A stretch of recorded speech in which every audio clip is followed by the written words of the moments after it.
할렐루야. 우리 교회에서 그동안 기도하고 또 준비했던 이후 초청잔치 워터 페스티벌 행사가 드디어 어제 은혜 가운데 잘 마무리되었습니다. 우리 교회에서 공식적으로 진행한 첫 번째 행사라 과연 얼마나 많은 사람들이 올런가 기대 반 또 걱정 반이었는데 아이들 한 40명 정도 그리고 아이들 부모님 30명 가량에서 70명 가량의 이웃들이 초청이 돼서 우리 교회 저 뒷마당에서 물놀이 행사를 가지게 됐습니다.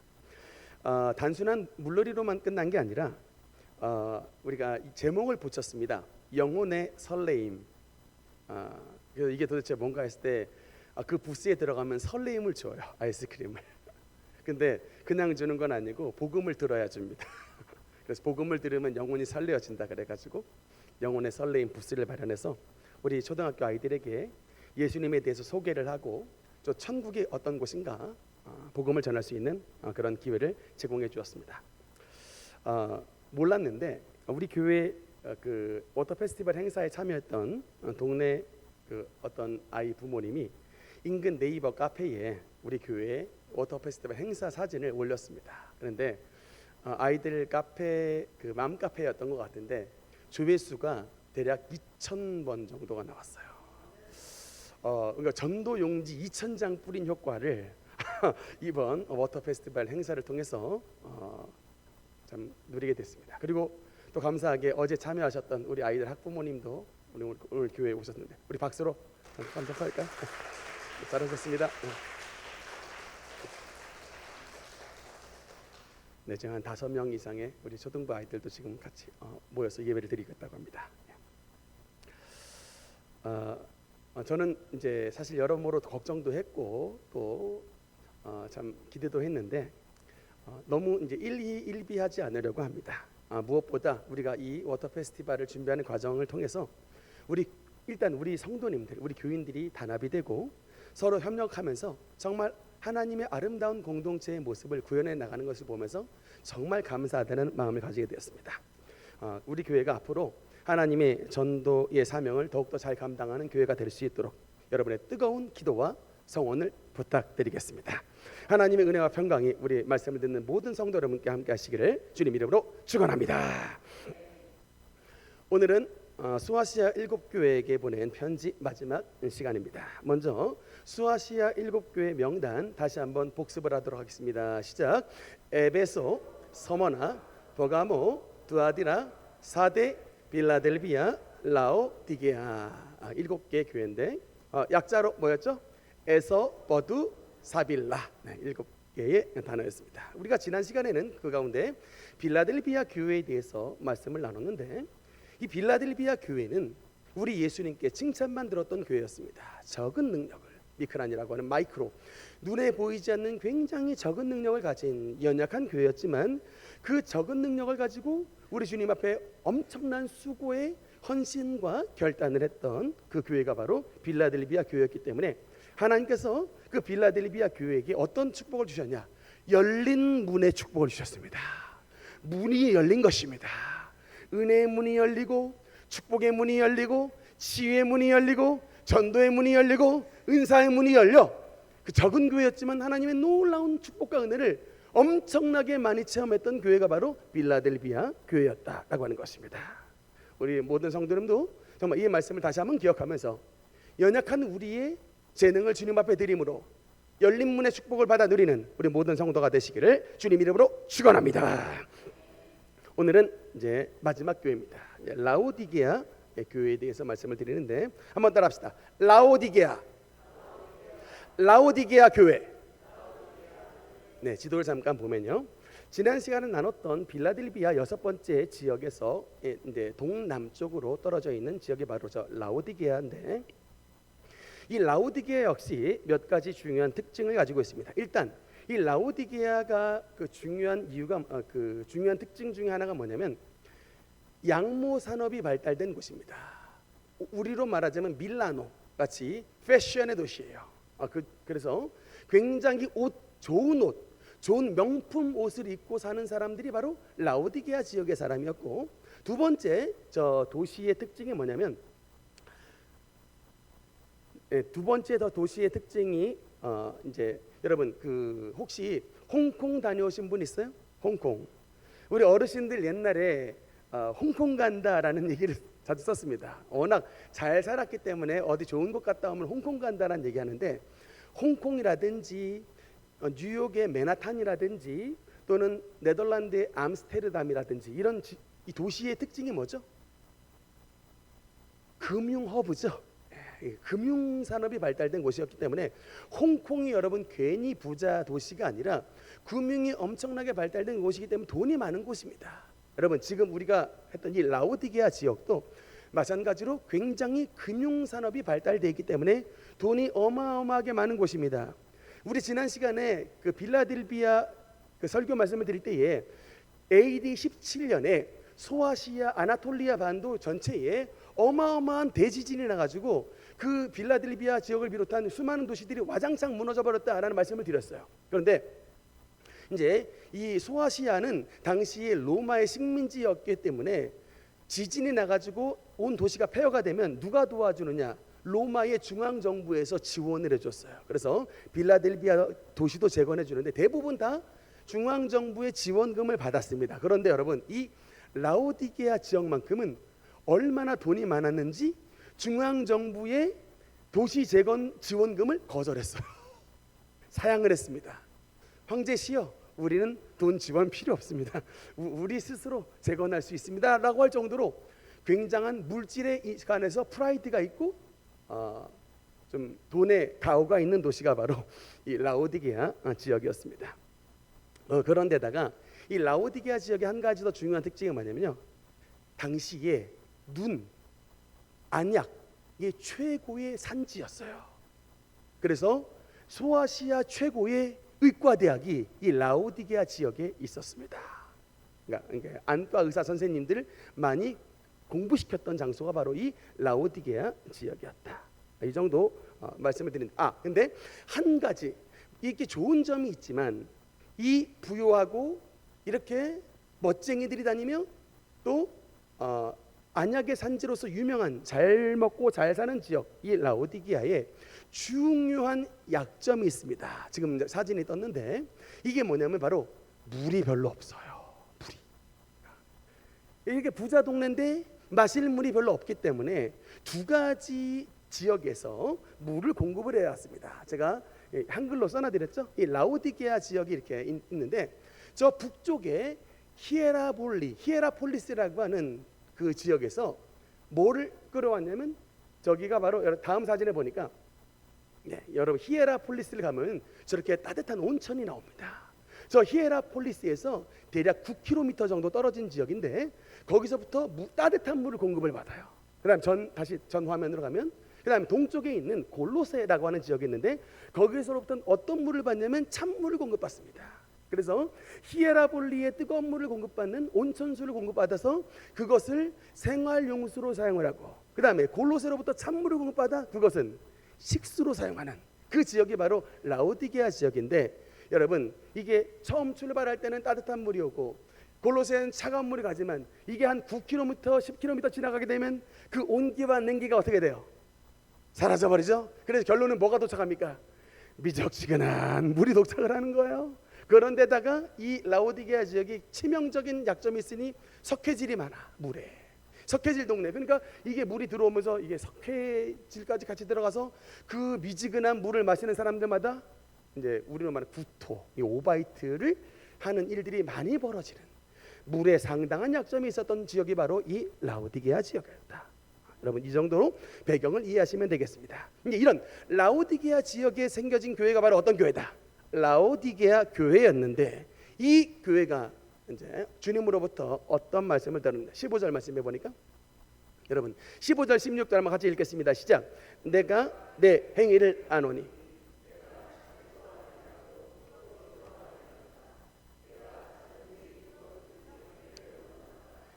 내가 이같이 미지근하여 뜨겁지도 아니하고 차지도 아니하니 내 입에서 너를 토하여 버리리라. 아멘. 여러분 이 말씀을 보니까 예수님께서 얼마나 라오디게아 성도들이 이해하기 좋은 당시의 배경을 가지고 설명하셨다는 것이 다가오죠. 그러니까 라오디게아에 살고 있는 사람들은 여전히 식수는 골로새에서, 생활용수는 히에라폴리스에서 공급받는 거예요. 근데 미지근한 물을 맨날 공급받아서 비위약한 사람들이 맨날 구역질하고 토하는 일들이 많이 벌어지는데, 바로 너희 라오디게아 교회 성도가 모습이 바로 이 미적지근한 물과 같은 바로 그 모습이 너희의 모습이다 라고 주님께서 설명을 하시고 있는 것입니다. 여러분, 그래서 다음 화면 보면 우리 예수님께서 계시록에 있는 교회에 주시는 편지의 5가지의 패턴이 있죠. 첫 번째는 예수님의 등장, 두 번째는 그 교회 잘한 것 칭찬, 세 번째는 교회 잘못한 것 책망, 네 번째는 회개 촉구, 다섯 번째는 승리자에게 주시는 약속. 이 5가지의 패턴으로 이루어졌는데, 안타깝게도 오늘 말씀에 딱 초두에 보니까 예수님이 뭐를 생략하세요? 칭찬을 생략하셨다. 그래서 우리 지지난번에 나눴던 4대 교회와 더불어 예수님께 칭찬 한마디 듣지 못했던 교회가 뭐다? 다시 한번, 라오디게아. 이 라오디게아 교회가 우리 주님으로부터 칭찬 한마디 듣지 못했던 안타까운 교회였다. 미지근한 신앙생활을 하는 이 라오디게아 교회에게 주님께서 책망을 하시고 있습니다. 그래서 여러분, 예수님께서 어떤 모습으로 등장을 하시느냐, 14절 말씀에 보니까 한번 읽겠습니다. 시작. 라오디게아 교회의 사자에게 편지하라. 아멘이시오, 충성되고 참된 증인이시오, 하나님의 창조의 근본이신 이가 이르시되. 여러분, 예수님의 등장할 때에 등장하는 이 모습이 그 자체가 메시지예요. 이 자체가 라오디게아 교회에게 주신 메시지라고. 3가지입니다. 아멘이시고, 충성되고 참된 증인이시고, 창조의 근본이신 이다. 그분이 바로 예수님이다라는 거예요. 여러분, 아멘 뜻이 뭡니까? 예배 시간에 아멘 하시죠? 아멘의 뜻이 뭐예요? 믿습니다. 이게 원래 원어의 뜻이 뭐냐면 참됩니다 라는 의미예요. 맞습니다, 참됩니다, 진실합니다 이라는 뜻이에요. 그 말씀이 참되기 때문에 참되십니다 라고 화답을 하는 것입니다. 여러분, 예수님이 아멘이시요 라고 하는 말씀은 뭐냐면, 지금 너희가 하나님과 세상을 양다리 걸치고 있는 미적지근한 신앙을 가지고 있는데, 하나님은 아멘이시고 참되신 분이기 때문에 세상과 한 다리를 올려놓는 것을 허락하시지 않는다는 겁니다. 진짜 믿음은 뭐냐? 하나님만 믿는 거예요.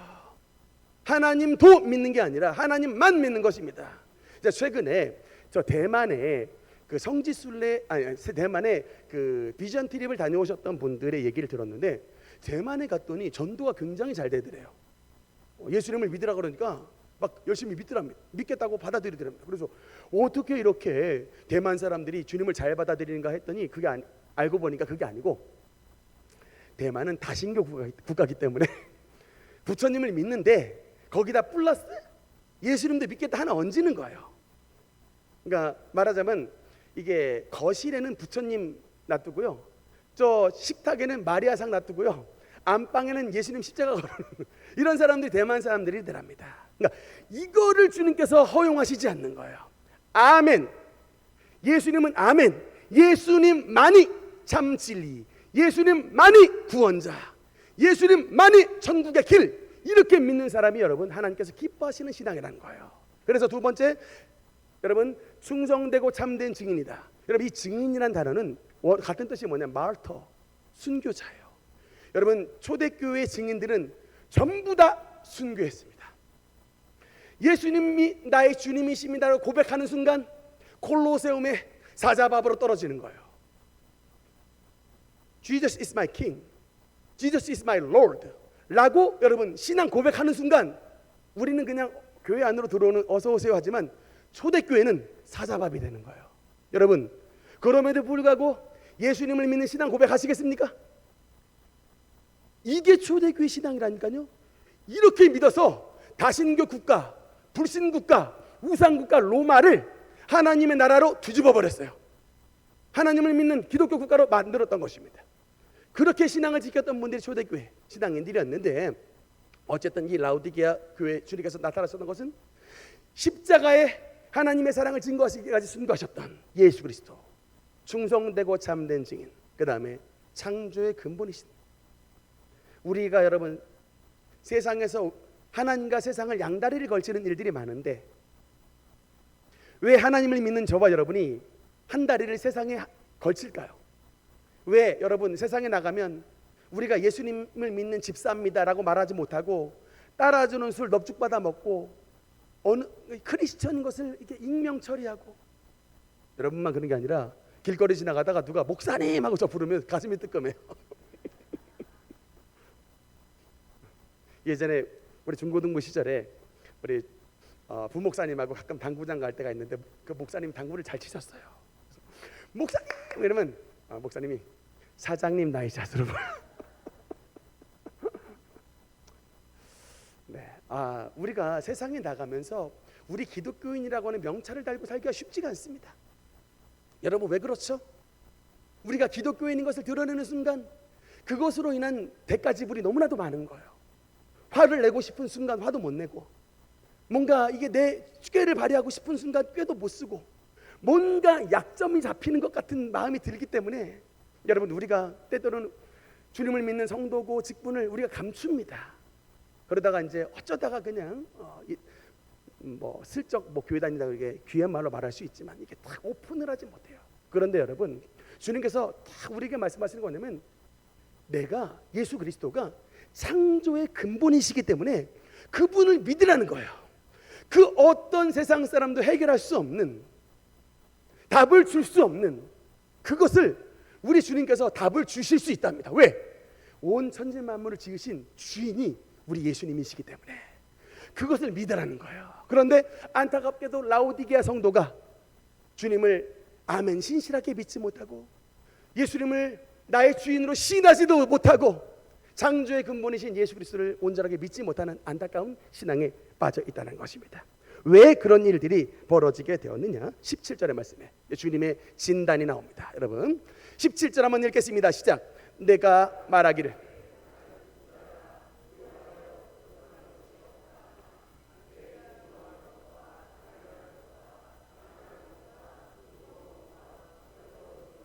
알지 못하는 다. 아멘. 여러분 병원에 가면 의사 선생님이 크게 두 가지를 합니다. 하나는 뭘 하냐면 이 환자의 병이 무엇인가를 진단을 합니다. 그래서 엑스레이를 찍고 MRI를 찍고 CT를 찍어서 아픈 이분의 병이 무엇인지를 진단을 해주세요. 그 다음에 진단이 나오면 그다음 두 번째로 뭐 하죠? 처방을 해주시죠. 진단과 처방인데 오늘 이 안과 이 안약 재료가 어마어마하게 잘 나는 의과대학이 있는 이곳에 라오디게아 교회는 예수님께서 의사 선생님의 모습으로 우리의 치료자로 주님께서 등장을 하십니다. 그래서 지금 이 라오디게아 교회가 가지고 있는 영적 문제를 진단하고 있습니다. 내가 말하기를 나는 부자라 부유하여 부족한 것이 없다 하나 너의 곤고한 것, 너의 가련한 것, 너의 가난한 것, 너의 눈먼 것, 너의 벌거벗은 것을 네가 알지 못하는도다 라고 주님께서 지금 진단을 하시고 있습니다. 여러분 라오디게아 교회의 문제가 뭐예요? 제가 단어를 만들어 봤습니다. 3비읍.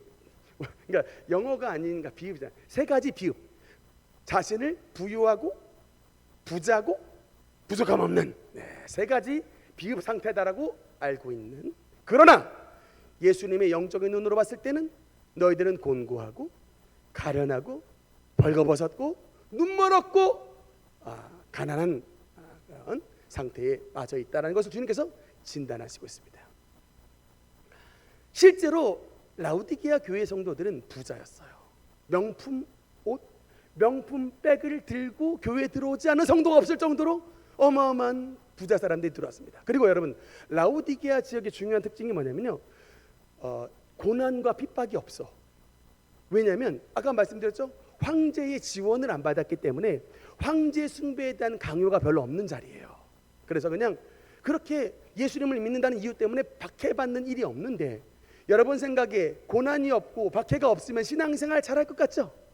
날마다 명품백 들고 날마다 에르메스 가방이죠? 네, 명품 옷은 뭔지 모르겠습니다. 좋은 옷, 좋은 가방, 좋은 차 타고 다니면서 막 신앙생활 하는데 아무 문제가 없는 그런 사람들이 모인 곳인데, 놀랍게도 주님께서 이들을 가난하고 가련하고 곤고하고 눈멀었고 벌거벗은 것을 알지 못하는 그런 5가지의 심각한 상태였다라고 주님께서 진단을 하시고 있습니다. 여러분, 부자와 나사로의 비유가 있죠. 누가복음에 보면 누가복음 16장 말씀 한번 읽겠습니다. 시작. 한 부자가 있어 자색 옷과 고운 베옷을 입고 날마다 호화롭게 즐기더라.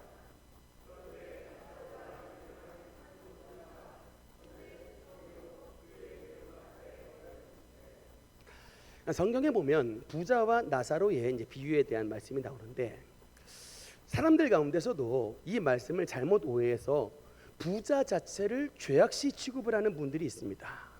여러분, 이게 실질적으로 세계 역사에서 1900년도에 이 철의 장막이라고 하는 이름으로 세계사 안에서 벌쳐졌었죠.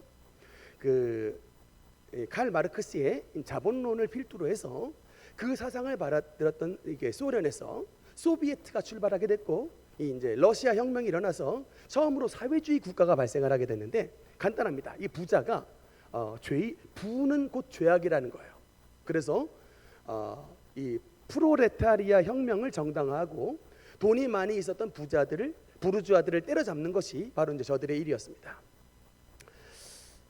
여러분, 이 부를 죄악시하는 것은요, 여러분 심각한 문제를 가져옵니다. 여러분, 왜 그러냐면 지금 똑같은 한반도 땅 안에 있는데 공산주의 체제를 따르는 저 북쪽은 세계에서 가장 가난한 나라가 됐고, 자유민주주의 체제를 시장 경제 체제를 따르는 남한은 세계에서 이제 200개 국가 가운데 196번으로 가장 가난했던 나라가 지금 200개 나라 가운데 9등 10등에 완전 선진국 대열로 올라섰습니다. 여러분, 그 비결이 뭔지 아세요?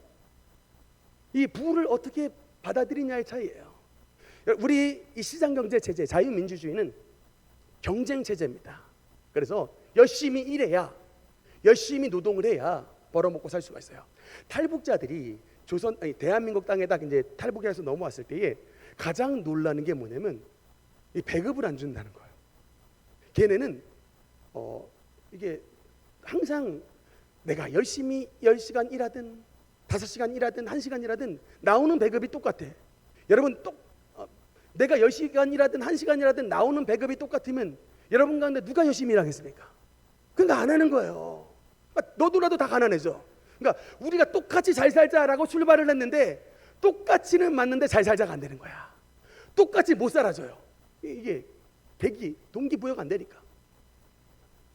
근데 이제 남한은 엄청난 이 경쟁 사회이지만, 물론 이것에 폐단도 있습니다만, 이런 엄청난 경쟁이 이 사회를 통해서 우리나라가 이렇게 발전을 하게 된 이런 동기를 상실하게 한 것이 바로 이 사회주의의 굉장한 폐단이 되는 것인데, 여러분, 부자 자체가 문제가 아니라 뭐냐면 그 돈을 가지고 물질을 주신 하나님을 향해 그것을 쓰지 아니하고 하나님을 잊어버리고 자기의 욕심 채우는 그런 삶을 살았던 자가 부자였기 때문에 그 자가 지옥에 들어갔던 거예요.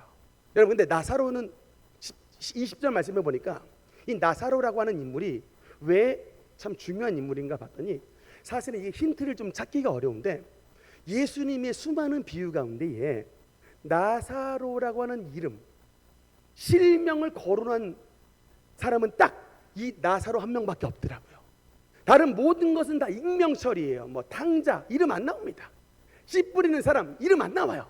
다 익명처리인데 예수님의 모든 비유 가운데 딱 한 사람 이름 쓴 사람이 바로 나사로인데, 여러분, 나사로의 이름의 뜻이 뭔지 아세요? 하나님은 나의 도움이시다예요. 그러니까 여러분, 지금 솔직히 말하면 이 저 거지 나사로의 입장에서 하나님이 나의 도움이시라고 고백할 수 있는 상황이 아니에요. 거지예요. 병 걸렸어요. 버림받았어요. 아무것도 정말 현실적으로 봤을 때는 하나님 감사합니다 할 수 있는 상황이 아니에요. 그럼에도 불구하고 나사로라고 하는 이름을 썼다는 것은 이런 버림받은 환경, 병 걸린 환경, 가난한 환경 가운데서도 나사로라고 하는 이런 가난한 사람이 끝까지 하나님을 붙잡았던 거예요. 여호와는 나의 도움이십니다라고 붙잡았던 거예요. 그 신앙을 가지고 있었더니 여러분, 하나님께서 천사를 보내서 그의 영혼을 천국으로 데리고 가신 것입니다. 가난했기 때문에 천국으로 데리고 가신 게 아니고, 가난했지만 신앙을 붙잡은, 가난했지만 여호와는 나의 도움이시라라고 하는 이런 중심을 가졌기 때문에 천국에 데리고 갔었다고요. 만약에 부자였다 할지라도 나사로처럼 여호와는 나의 도움이십니다 라고 신앙 고백하며 그 가지고 있는 부를 하나님 나라를 위해, 가난한 사람들을 위해, 연약한 사람들을 위해 선하게 썼다라면 그 부자도 천국 갔을 거예요. 부가 죄가 아니라고. 하나님이 주신 부를 가지고 하나님 나라를 위해 쓰면 그것처럼 아름다운 것이 없는 것입니다. 그런데 문제는 뭐냐? 다시 한번 말씀해 보니까 17절 말씀해 보면 곤고하고 가련하고 가난하고 눈멀고 벌거벗은 것을 알지 못하는도다. 이 라오디게아 교회 성도들이 지금 뭐예요? 눈이 멀었습니다. 뭐에 눈이 멀었죠?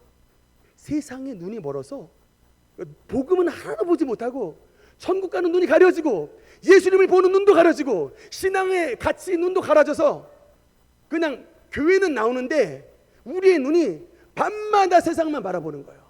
혹시 교회 오기 전에 밤새 비트코인 하고 오신 분 있습니까? 밤새 주식 클릭하다 오신 분 계세요? 뭐 돈 벌려고 여러분 세상 사람들 가운데 그렇게 하는 사람 있지만 주님의 사람들은 그렇게 하지 마세요. 여러분 그게 중심이 뭐냐면 정말 돈을 사랑함이 일만하게 뿌리야. 그렇게 해가지고 여러분 가정생활 제대로 되겠습니까?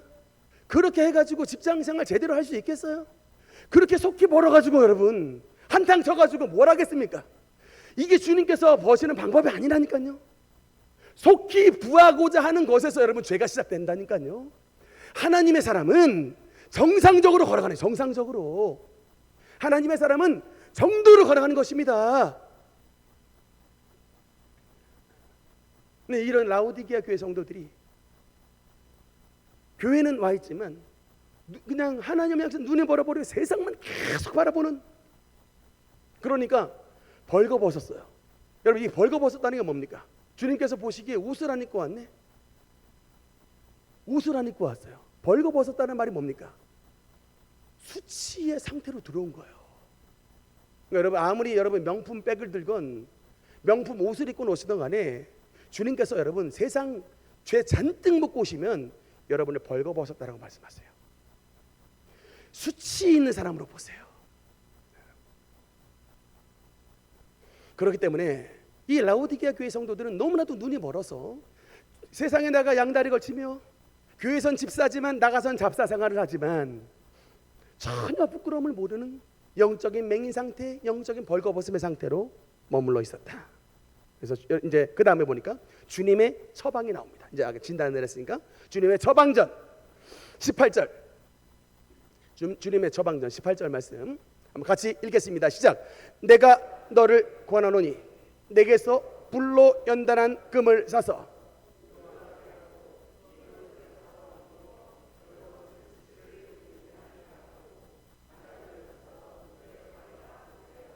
아멘. 제가 밑줄을 그지 않았는데 이 세 가지의 아이템이 나옵니다. 첫 번째는 불로 연단한 금, 두 번째는 흰옷, 세 번째는 안약인데 이것을 여러분 불로 연단한 금을 또 흰옷을 안약을 그 다음 단어들이 이어진 게 다 뭐예요? 불로 연단한 금을 사서, 그 다음에 흰옷을 사서, 그 다음에 안약을 사서. 여기에 밑줄을 다 그으셔야 돼. 불로 연단한 금을 사고 흰옷을 사고 안약을 사라. 우리 기독교는 은혜의 종교라. 값없이 하나님의 축복과 은혜를 누리는 게 바로 은혜의 종교 기독교인데 오늘 계시록의 말씀을 보니까 이게 값없다는 얘기가 아니라 구입하라 라고 말씀을 해요. 금을 사고 옷을 사고 약을 사서 너의 수치를 가리고 부욕해 하고 눈을 떠서 보게 하라 라고 말씀합니다. 사라라고 하는 의미가 뭘까요? 사라라고 하는 의미는 신앙생활에 대가를 지불하라라고 하는 말입니다. 희생의 대가를 지불하라는 말이에요. 예수님을 믿는 믿음의 대가를 지불하는 거예요. 여러분 자녀를 키울 때에 자녀 쉽게 키운 부모님 없어요. 자녀를 양육하는 데에 굉장히 많은 노고, 고생, 수고를 감당해서 우리 자녀를 키웁니다. 그래서 오늘날에 우리 자녀들이 예쁘고 아름답게 성장하는 거예요. 그 자녀들의 성장에는 뭐가 있어요? 부모의 희생이라고 하는 대가 지불이 있는 것입니다. 이 뜨거운 여름날에 오기도 힘든 워터 페스티벌 데리고 와가지고 애들 놀게 해주잖아요. 대가지불하잖아요. 내가 물놀이 가고 싶어서가 아니라 아이를 기쁘게 해주겠죠. 뭔가 좋은 열매를 얻으려면요, 우리가 수고를 해야 되듯이 우리가 그리스도의 아름다운 열매를 얻으려면은 믿음의 대가를 지불해야 되는 것입니다. 특히 여러분, 오늘 금에 대한 말씀을 보니까 금이긴 한데 불로 연단한 금이라고 말씀합니다. 여러분, 이게 뭘까요? 불로 연단한 금을 산다. 여러분, 이 금속 가운데 여러 가지 금속들이 있는데 금의 재련 과정을 보면요, 제일 높은 온도로 재련을 해야 금속에 있는 여러분 불순물이 나온답니다. 여러분, 그 뭐 14K, 18K, 24K, K가 있죠. 그 K가 뭐냐면 캐럿이에요. 그게 뭐냐면 순도 단위예요. 그 금속에 얼마나 많은 불순물이 들어있느냐 단위예요. 24K가 순금입니다. 99.99짜리. 그만큼 99.99짜리의 순금을 만들려면요, 이게 그냥 만들어지는 게 아니라 어마어마한 이 제일 센 열을 가해야만 그 속에 있는 불순물이 빠지게 되는 것입니다. 불로 연단한 금을 사라 라고 하는 말씀은 뭐냐, 저와 여러분의 믿음이 있는데 우리 속에 있는 믿음이 아직 14K짜리라는 거예요. 14K에서 24K의 순금이 되기 위해서는 불로 연단한 여러분 그 재련장에 들어가서 우리 속에 있는 불순물들을 빼야 되는 거예요. 우리 지난 40일 여리고 기도회 했습니다. 40일 동안 모여서 기도했는데 여러분, 그게 뭐예요? 영적으로 말하면 불로 연단한 금 만들기예요. 주여, 내 속에 하나님을 믿는 믿음이 있지만 여전히 나에게 숨겨진 탐심이 있고, 숨겨진 교만이 있고, 숨겨진 음란이 있고, 거짓말하고 남을 시기하는 이런 마음들이 숨어져 있습니다. 이런 마음 가지고서는 불로 연단한 순금이 안 되니까 40일 여리고 기도를 통하여 하나님의 성령의 뜨거운 불을 받아 하나님의 온전한 정금과 같은 신앙으로 나오겠습니다. 이런 신앙으로 살아가시는 사람들이 정금 신앙이고 순금 신앙인 거예요. 그래서 그런 신앙을 가지고자 하는 사람들은 여러 가지 삶의 고난과 어려움을 당해도 쉽게 무너지지 않습니다. 하나님이 나를 다스리시는구나. 가정에서 여러분 순간순간 화낼 일 많죠. 순간순간 분노할 일 많죠. 예수님을 믿는 사람은 화 내고 싶은 대로 다 내고 분노하고 싶은 대로 다 살아서는 안 돼. 그러면 아직 우리 여러분 불순물 껴있는 14K짜리야. 14K예요. 우리가 정금과 같은 신앙, 하나님이 기뻐하는 온전한 신앙으로 서겠다고 하는 것은 예수 이름 때문에 참는 거예요. 오늘 아침도 여러분 참 제가 차를 타고 이렇게 들어오는데 누가 어떤 주민차인 것 같습니다. 근데 차 타고 이렇게 들어오는데 이렇게 차가 나와서 제가 당연히 후진을 해줬죠. 차를 이제 나오시니까 후진을 해줬는데 제가 조금 약간 느렸나 봅니다. 조금 더 됐나 봐요. 근데 조금 더 되니까 바로 하이빔을 제 눈에 막 쏴버리더라고. 근데 운전하시는 분은 알겠지만 순간적으로 이렇게 바로 정면에서 하이빔 맞으면요, 이게 심령이 편하지 못해요. 편하지 못합니다. 근데 그럼에도 불구하고 주여, God bless you 내가 했다니까요. 이게 쉽지가 않아. 그러니까 이 속에서도 혈기와 이 짜증들이 저도 이게 숨어 있기 때문에 오늘 정금 설교해야 되는데 큰일 났다 해가지고 화 내려고 하다가 참았습니다만 이렇게 마귀가 참 이게 순간순간 우리를 유혹한다니까요. 근데 주님은 우리에게 불로 연단한 금을 사서 부욕해 하라고 말씀하는 것입니다. 우리가 불로 연단한 금을 산다라고 하는 것은 삶의 수많은 유혹과 삶의 수많은 혈기와 수많은 우리를 넘어뜨리려고 하는 여러 가지 사단의 시험이 있다 할지라도 주님을 믿는 믿음으로 지켜내는 신앙을 가질 때에 하나님께서 저와 여러분의 신앙을 정금 신앙으로 인정해 주시는 것입니다. 그래서 또 안약을 사서 눈에 바르라고 말씀을 하는데, 여러분, 그래서 이건 뭐냐면 하나님의 성령의 충만함을 받으면 우리의 눈이 열리게 되는 거예요. 안약을 사라라고 하는 것은 우리가 성령 받기 위하여 성령으로 충만하게 받으면, 하나님의 성령이 있는 사람이 되면 우리의 눈이 열려져 하늘 가는 밝은 길이 열려지게 되는 것입니다. 죄 많은 이 세상에서 열심으로 붙잡았던 우리의 지난날의 삶을 벗어나서 하늘 가는 밝은 길이 열려지고 주님을 기쁘시게 하는 신앙생활로 변화받게 되게 되는 것입니다. 결론의 말씀 맺겠습니다. 우리 19절 말씀 19절 말씀 한번 읽겠습니다. 시작. 무릇 내가 사랑하는 자를 책망하며 징계하노니 그러므로 내가 열심을 내라 회개하라. 20절 말씀 읽겠습니다. 20절. 볼지어다 내가 문 밖에 서서 두드리노니 누구든지 내 음성을 듣고 문을 열면 내가 그에게로 들어가 그와 더불어 먹고 그는 나와 더불어 먹으리라. 아멘.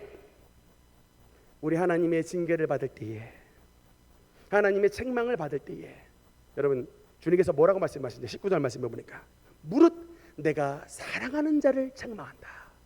여러분 삶에 혹시 예기치 않은 고난과 어려움으로 인해서 혹시 하나님이 나를 사랑하시지 않는 것은 아닌가 라고 생각하시는 분 있습니까? 오늘 그러나 여러분 요한계시록에는 분명히 말씀합니다. 내가 사랑하는 자를 책망하고 사랑하는 자를 징계한다라고 말씀합니다. 히브리서에서는 이렇게 말씀합니다. 히브리서 12장 8절의 말씀을 보면 징계는 다 받는 것이거늘 너희에게 없으면 사생자요 신아들이 아니니라. 하나님이 여러분을 사랑하시기 때문에 징계하십니다. 하나님이 여러분을 사랑하시기 때문에 때로는 고난을 보내주십니다. 왜냐? 여러분이 하나님의 사랑하는 아들인데 하나님의 뜻을 안 지키고 세상 가운데 살아가면 어떡하겠습니까? 회초리를 들어서라도 종아리를 때려서라도 하나님 믿어 천국 가게 만드시겠죠. 그것이 바로 우리 주님의 사랑의 마음이십니다. 반대로 여러분 정말 하나님의 가장 무서운 징계와 책망이 뭔지 아십니까? 하나님의 가장 무서운 징계는 버려두시는 거예요. 내어 버려둠. 죄를 졌는데 사업이 잘 돼. 죄를 졌는데 가정이 막 아무 문제가 없어. 맨날 죄악 가운데 살아가는데 자식들 대학 잘 가고 몸 건강하고 사업 잘 되고 맨날 죄악 속에 살아가는데 뭐 하나 부족함이 없어. 여러분 그런 사람이 어떻게 될까요? 그게 바로 가장 큰 하나님의 징계야. 걔는 사생자예요. 버림을 받은 사람입니다.